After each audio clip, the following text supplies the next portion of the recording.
Oui, bonjour. Aujourd'hui, je vais vous présenter un troisième circuit sur la map Scotland de Zwift qui s'appelle City and the Sgurr. Sgurr étant le terme gaélique écossais pour parler de piton rocheux. Donc, on va voir le plus gros com de cette carte. Donc, pour mémoire, cette carte contient trois coms. Le com qui est dans la carte Critérium que l'on a vu, on a donc deux rampes avec ce replat. Là, on est en train de le faire à l'envers là, à l'heure actuelle. On a également un com sur le circuit qui fait la boucle tout autour de l'ensemble qui s'appelle BR, Breakaway BR com, donc BR étant le terme gaélique pour une colline, donc on a quelque chose de beaucoup plus doux comme on l'a vu hier, et ce troisième com qui va être un petit peu plus intense.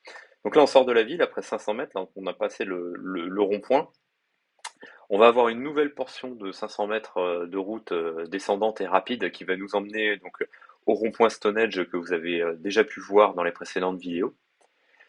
Et quelques 100 mètres après ce rond-point, sur la gauche, donc on était allé tout droit, là on va aller sur la gauche, voilà, on passe entre les deux menhirs, et à peine 1 km 100, voilà, on attaque le KOM. Donc cette première partie est pas sans rappeler le début du Hilly KOM avec son virage à 270 degrés et le passage sur le pont. On est sur des pentes relativement modérées, hein, on est à 4%. Voilà. C'est un com qui va entraîner beaucoup de relance. Là, on est sur une petite partie de plat.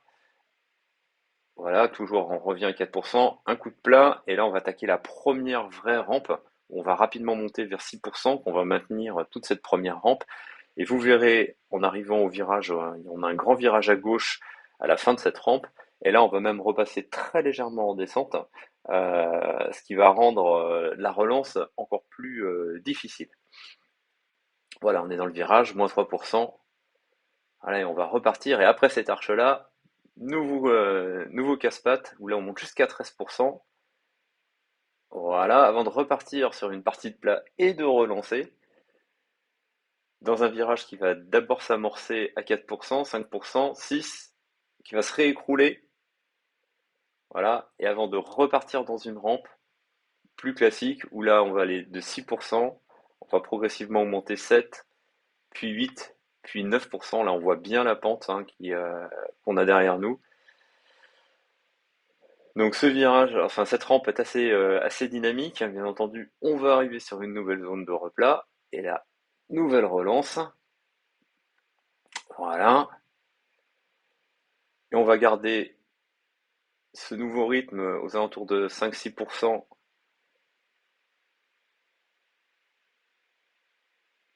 tout ce nouveau virage à 270 degrés, hein.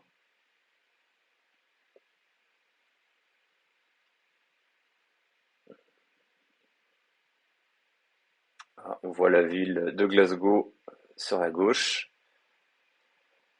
et voilà, on arrive à la fin de cette dernière rampe à 6% vers l'arche. Cette arche va matérialiser la fin du KOM, mais aussi le début de ce circuit, c'est-à-dire que là on était dans le lead-in. Voilà, là on attaque réellement le circuit avec la descente donc côté sud du KOM. Donc là on va avoir quelque chose d'assez rapide avec un paysage assez différent, des petites maisons avec des toits de chaume. Voilà, donc le côté sud, on est sur une descente qui va faire 1 km, hein, donc le KOM fera également 1 km en montée. Comme on part de plus haut, il ne fera que 34 mètres par rapport aux 59 du précédent, avec une pente moyenne aussi également plus faible, aux alentours de 3,3%. Voilà, donc on va arriver en bas de la descente, très rapidement, et on va arriver sur un rond-point. Si vous vous souvenez bien, c'est le rond-point sur lequel on commençait le premier circuit, la première vidéo. Voilà, donc on va repartir dans l'autre sens et attaquer ce KOM côté sud. Voilà, c'est parti. Donc on commence par 100 mètres de plat. Très facile avant d'attaquer une rampe qui va vraiment attaquer à 9% d'un coup. Et contrairement au KOM Nord où les pentes s'accentuent, là les pentes vont diminuer. Donc progressivement, on va voir que on va descendre à 7, puis 6, et vous allez voir la pente diminuer progressivement pendant toute cette première virage jusqu'à 1%. Voilà, toujours un petit peu plus dans les virages. Ça change de l'Alpe d'Huez où on revient sur du plat. Là, on a des virages qui sont beaucoup plus toniques.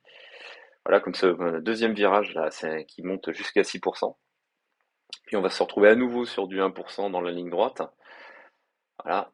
Et dès la sortie du virage, là, on repasse de 4, 5 jusqu'à 8% l'arrivée sous l'arche,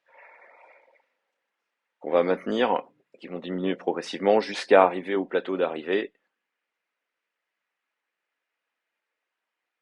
Et donc passer sous l'arche pour redescendre donc sur le KOM nord. Voilà, donc on va refaire cette descente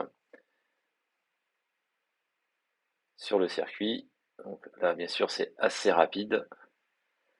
Alors il faut se méfier puisqu'on a, comme on avait quelques pentes négatives à la montée, on va retrouver des petits coups de relance où il ne faudra pas se faire décrocher dans les descentes, notamment là après l'arche, là voilà ici,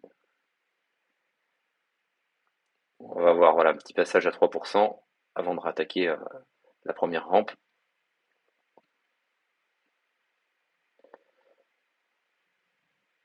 On se retrouve sur le premier virage à 270.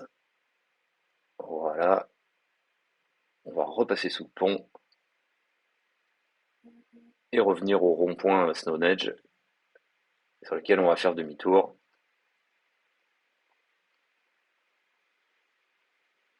Et réattaquer une dernière fois ce KOM côté nord. Voilà, c'est reparti. Donc là, vous l'avez déjà vu, donc je ne vais pas vous le commenter. Mais effectivement, on va remonter jusqu'au plateau d'arrivée et à l'arche, où se matérialisera la fin de ce circuit. Donc arrivé en haut du circuit, vous aurez parcouru 8,6 km et 166 mètres de dénivelé positif. Et bien entendu, si vous poursuivez le circuit, vous ferez une partie de ping-pong donc entre les deux ronds-points et vous pourrez monter et descendre donc les deux KOM côté sud et nord de manière consécutive. Donc voilà, je vous laisse finir la vidéo et regarder si vous le souhaitez. Et puis je vous dis à bientôt pour de nouvelles aventures dans opencave.net.